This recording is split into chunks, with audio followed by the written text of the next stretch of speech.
All right, thanks for joining us. We're just around the corner from the opening days of 2 more ski resorts here in the Centennial State. Let's take a look. Beaver Creek will open its doors to the public for the first time this season on Wednesday, November 22nd, otherwise known as that day before Thanksgiving. The resort plans to have 55 acres of skiable terrain available, and Centennial Express Lift as well as Hay Meadow Gondola will be open as well. It's been a pretty warm fall this year relative to past years, so there's no telling when the whole mountain will be open, but communications manager of the resort, Rachel Levitsky, did say this. Our teams are hard at work to open more terrain, absolutely. We have a pretty standard opening progression which moves west across the mountains, so we're really hopeful that we've got all of our terrain open in January, but it really depends on what Mother Nature gives us. A lot of our terrain is natural snowfall, so it just really depends on how much more of this snow we get. We'll take it all. Opening day starts at 9 a.m. for Beaver Creek. Crested Butte is also opening up on Wednesday as well, so that is 2 less resorts we have to wait on opening up come Wednesday. Well, we're knocking on the door of the upcoming basketball season here in the Valley, so here's a little look at what to expect. Vail Mountain School, Vail Christian, Battle Mountain, and Eagle Valley High Schools are all gearing up for new seasons on the court. Last year, the Girl Rangers amounted 11 wins and 11 losses on the year, so they were batting .500, while their counterpart Vail Christian put together a 17-4 season with 2 wins over Vail Mountain School. Over in 4A boys basketball, Battle Mountain struggled last year as the Huskies only put together 4 wins on the season. 16 losses came with it, and their rival Eagle Valley finished off the year sitting at 11-12. Not too great either, but a little better than 4 wins. Eagle Valley plays their first game of the season at home against Basalt on November 30th. Battle Mountain will take to the court in their first game of the year on November 30th as well against Denver North. That game's going to be played at Nowat. Now heading over to the private schools, Vail Mountain School will face off against Coleridge on November 28th, and Vail Christian will tip off in Lake County on December 1st. We'll have more details on girls basketball coming up in our shows to come, so stay tuned for that. Speaking of high school hoops, Vail Christian boys basketball, they got a new head coach at the helm. I caught up with the coach of the Saints, Andrew Newman, to find out what he's looking forward to most in his first year. So we're with the new head coach of Vail Christian basketball, Andrew Newman. And Coach, you got a new season in front of you. What's kind of the expectation there? Well, it's really hard to say right now. We're a very green, very young team, but we're super excited. A lot of great kids, a lot of work ethic going on, a lot of effort going in, so we'll see what happens. Okay, and I was telling you this earlier when we were chatting just a minute ago, but you know, you guys may be a newer team, but it seems like the chemistry is already there. Do you feel like you guys already kind of have that camaraderie on the team? Yeah, for sure. A couple of the seniors in particular are doing a great job leading us, so they're building that chemistry from the top down, and then the younger guys in each of those classes, there's a couple kids that are really leading their classes, so I'm really happy to see this early in the season, this kind of chemistry. Okay, in what ways will those seniors come together? You mentioned you have 3, Jack Pryor, Will Newman. How do you think those guys are going to kind of come together and lead this team this season? Well, they're going to have to really put in a lot of effort on the court, probably getting a lot of minutes out there. Hopefully everybody stays healthy, but it's more their leadership off the court that matters. They're doing a great job really leading these guys and building that chemistry, especially encouraging the younger guys. You know, when you're new to high school basketball or it's your first time on varsity, there's a lot you got to learn. There's a huge learning curve, and those guys are doing a great job encouraging the younger players.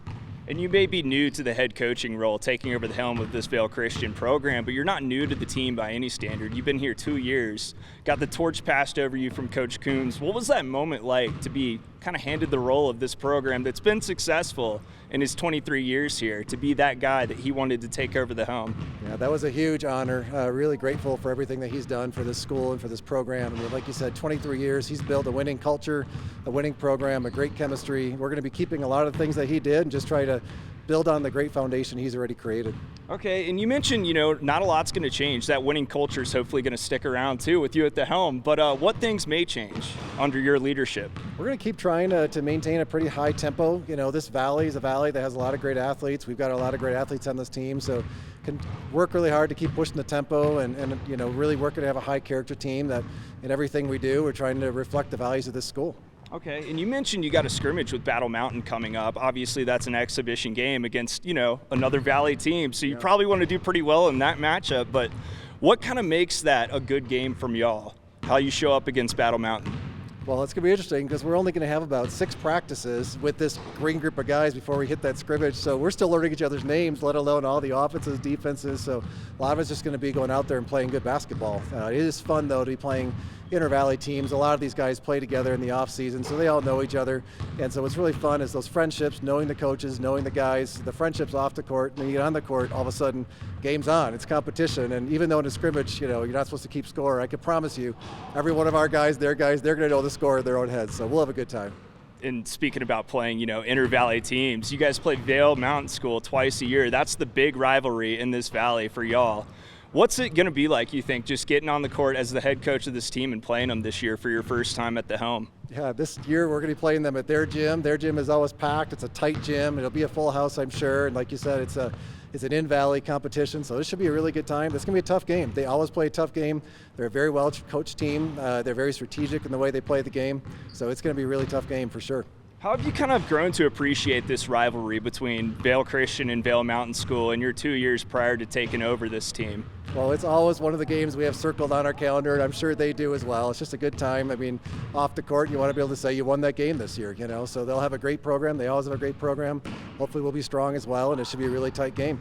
Okay, and you mentioned Plateau Valley this season as being a big contender. Obviously, you may have a little bit of a sour taste in your mouth after last season, but what are you looking to get out of that matchup this year with them? Well, we're going to learn a lot where we stand. They're third game of the season, so we have the home opener, and then we've got them on the 5th of December. And as you mentioned, they beat us twice in a row last year, 2 out of 3 games in a row. So that'll be a really tough team. They've got most of their starting lineup returning from that state team that went to state last year. And it'll be a really good way for us to find out, where we stand compared to the rest of the conference and where we stand even in terms of being a potential state contender. Mm-hmm. And this may be the hardest question I ask you all day, but if you could just narrow it down, what do you think you're looking forward to the most in this new season? Wow. I just honestly enjoy being on the court with these guys. I mean, it's an awesome group of guys. I've mentioned I grew up in a gym basically with my dad being a coach, and so the chance just to be in the gym with a great group of guys, obviously the competition, doing a little bit of mentoring along the way, and I hope we get a couple wins as well. That'd be great. Awesome. Thanks, Coach. Anything you want to add? No, just grateful for the opportunity. All right. Thank you. Awesome. Thank you. Well, the postseason for fall sports here in the Valley has passed us, so take a look now at how our teams fared. The number 3 seeded Huskies matched up with the 2nd seeded Centaurus in the semifinals of the state tournament on Wednesday, where they knocked off the Warriors 3-1 to advance to the title game. Battle Mountain would then match up with reigning Class 4A state champions, the number 1 seeded Northfield, in that title game, where they shut out the Nighthawks 2-0 to claim their first Class 4A state championship in boys soccer since 2012. The Huskies had an impressive season marked with 18 wins, 1 tie, and only 1 loss on the year. Battle Mountain scored 71 goals on the season and were only scored on 17 times on their 20-game season, which resulted in 9 shutout victories, including their state championship win over Northfield. The 7th-seeded Eagle Valley Devils matched up with 10th-seeded Classical Academy on Thursday, where they were swept 3-0, entering them into the contenders bracket, which is not where you want to be in a double elimination tournament. The Devils then took on number 1 seeded Lewis Palmer on Friday, where they were again swept 3-0, eliminating them from the tournament. The Devils finished their season with 20 wins on the year and 7 losses. Some notable moments from their season include a 3-1 victory at home over rival school Battle Mountain and 2 shutout victories at home back-to-back in regionals. Knowing head coach Michael Garvey, I'm sure he expected more from the state tournament, but not a bad season at all for Eagle Valley. 71 goals on the season for Battle Mountain High boys soccer and their first state championship victory since 2012. Got to be a great feeling for the Huskies. Congratulations. We're all proud of you. As always, make sure to continue coming back to us for all the latest sports coverage here in the Valley and beyond. We'll catch you next time.